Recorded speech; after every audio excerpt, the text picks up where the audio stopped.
Hey, John Cristani here, and today's video is going to be something a little bit different. I'm going to be talking about creator burnout and one of the downsides of becoming a YouTuber. Now, I know a lot of you watching YouTube and watching my channel want to learn how to become a YouTuber and see the potential of how much money people who have YouTube channels make, but there are some serious downsides that you have to be prepared for if you actually want to really make this a full-time living for yourself. And one of the big things that has been coming up a lot recently has been burnout, creator burnout. And my friend Roberto Blake recently did a video on this, or acquaintance. I mean, he's a great YouTuber. I suggest you follow his channel. He had a great video on creator burnout. And in this video, I'm going to be going over some of the reasons why creator burnout happens in trying to become a YouTuber, and also what you can do to prevent it. Now, everyone knows that most creators don't ever make it, and I'm going to be going over the reasons that prevent many people from becoming full-time YouTubers. So welcome, and watch out. We're going to have a lot of interesting content. Let's get it.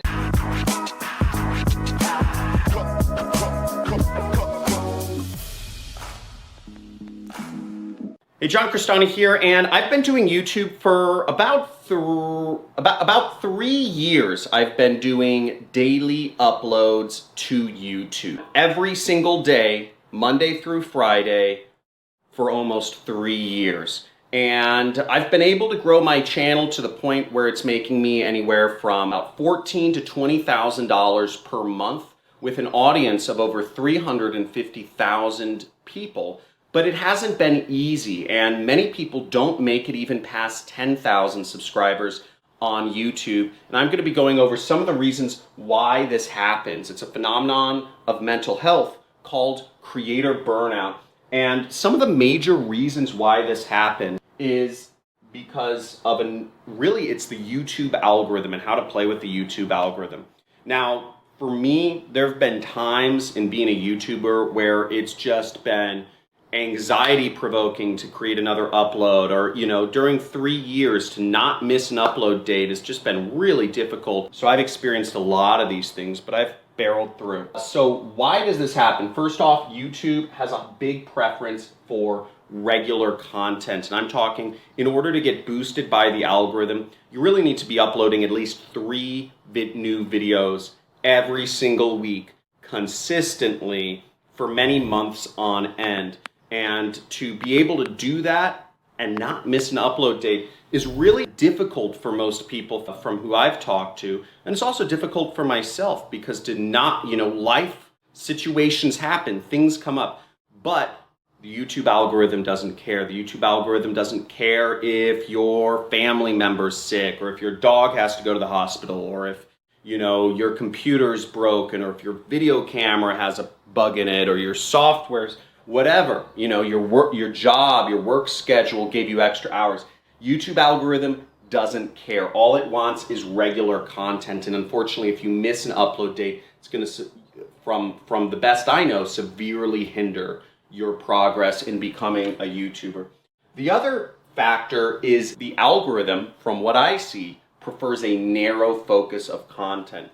Now, from what you've seen on my channel, I talk about just affiliate marketing. Really, I'm just talking about affiliate marketing and ways to get traffic for doing affiliate marketing, and also how to do advertising, but everything's focused around affiliate marketing. Now, with such a narrow focus, you end up repeating yourself day after day, or at least week after week, or month after month, especially if you're doing YouTube for years on end.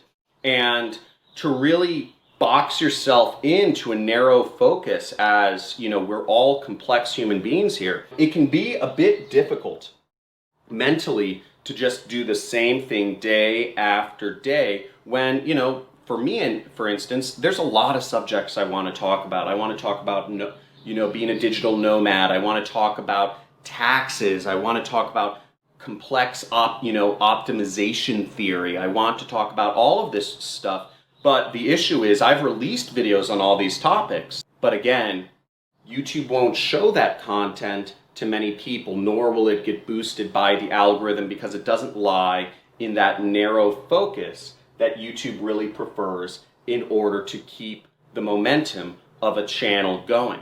It's kind of unfortunate. I do see people requesting many video topics, but I know that they won't cater to the YouTube algorithm. And this is something you have to keep in mind, is that being a YouTuber can, end up getting towards becoming a little bit of a job, because you really have to stick within your narrow focus if you actually want to make an income off of YouTube, or else your videos aren't really going to get picked up and aren't going to be shown to anyone, and then you're just kind of shooting blanks. The next reason why YouTube can be, creator burnout happens is bullying. So, cyberbullying is a real big problem online. If you're a creator, let me know if you've experienced this. But typically for men, for instance, running business channels, you get a lot of hate. You get a lot of people, I've been called a Jew, I've been called a Nazi, not that anything's bad with that, but I've been called a Nazi, I've been called a Jew Nazi.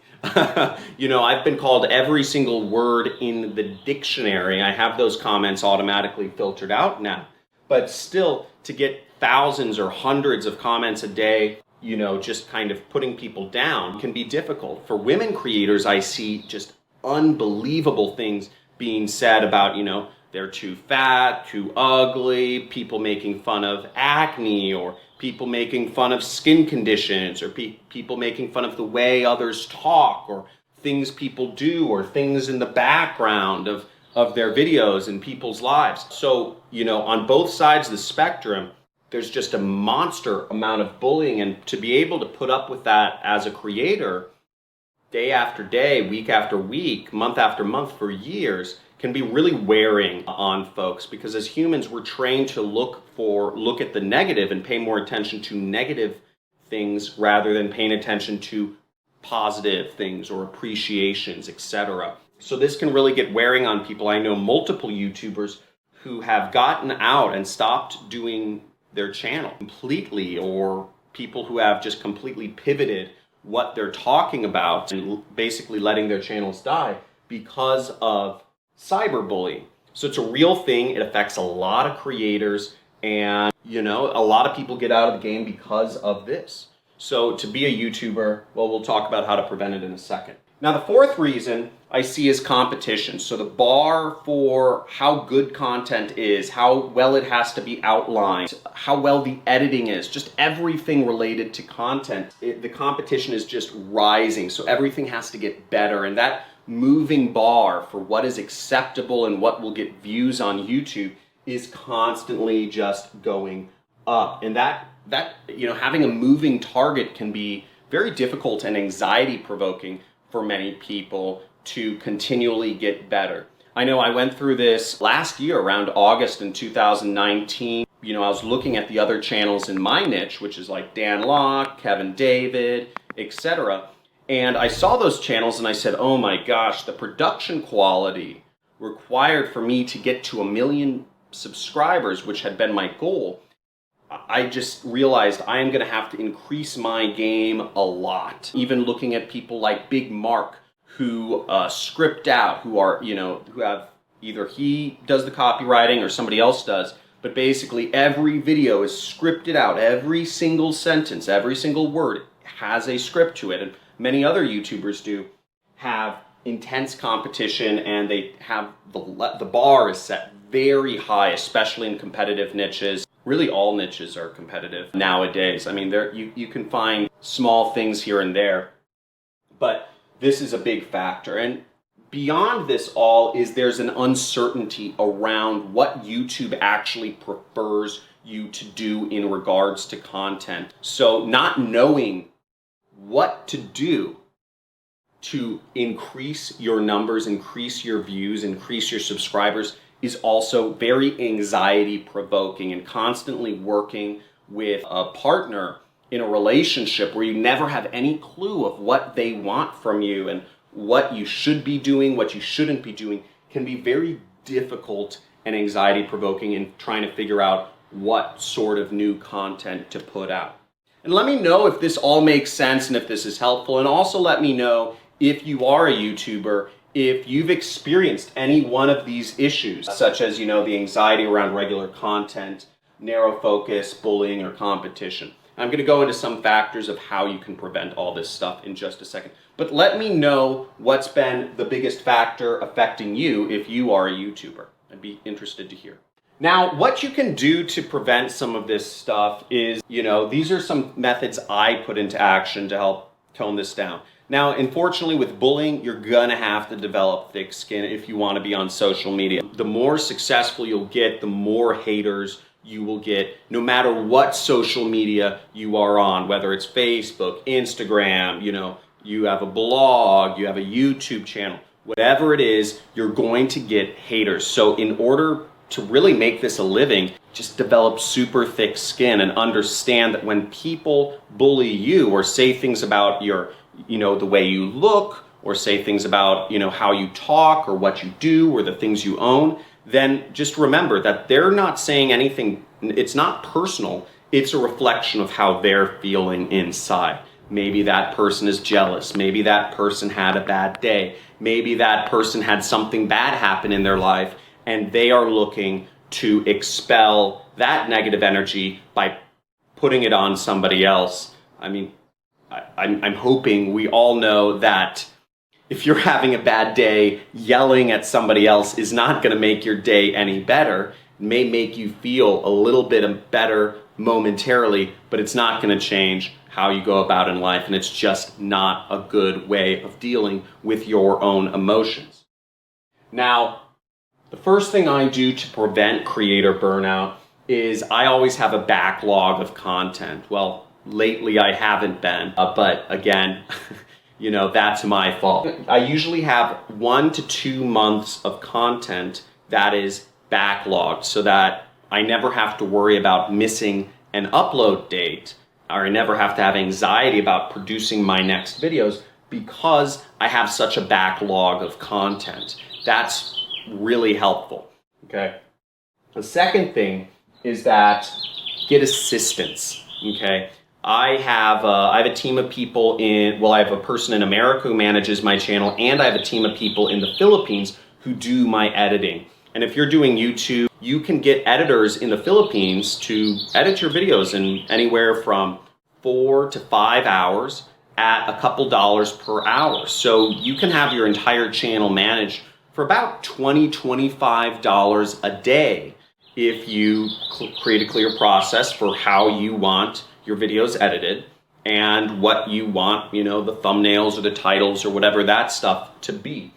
So getting assistance, once you start reaching that level where you can afford $20 to $25 per video, can be very helpful in helping take a lot of the work off your hands and make you more efficient in doing what you do best for YouTube, which is usually being on camera or shooting videos. And the third thing is having a clear process. Now for me, I know it takes me about 2 to 2.5 hours per video in terms of outlining it, in terms of coming up with the idea, outlining my talking points, setting up the slides or setting up the websites that I'm going to be discussing, and then actually performing the video, uploading the video, and sharing that with my editing team.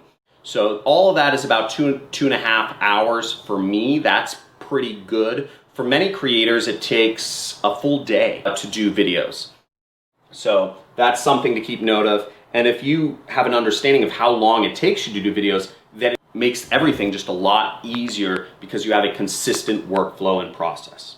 So I hope you enjoyed this video. Let me know if this was helpful in understanding the downsides of going into some of these business models that I talk about in the comments below. And let me know if you'd like me to talk more about the downsides of different business models, such as the downsides of e-commerce, the downsides of Amazon FBA, the downsides of affiliate marketing, or the downsides of other entrepreneurial type activities, because all of these businesses, they come with their own issues. For instance, some people just don't have thick skin. Yet I hear so many people want to be YouTubers. You're not going to work out if you don't have thick skin as a YouTuber, because you're going to have to deal with hate and comments as you get into success. So every business model has its downsides. You need to be prepared for them. And let me know in the comments below if you'd like more description about those. Thank you for watching. Looking forward to seeing you in my future videos, and make sure to hit the like button subscribe, and leave a comment. Have a good day.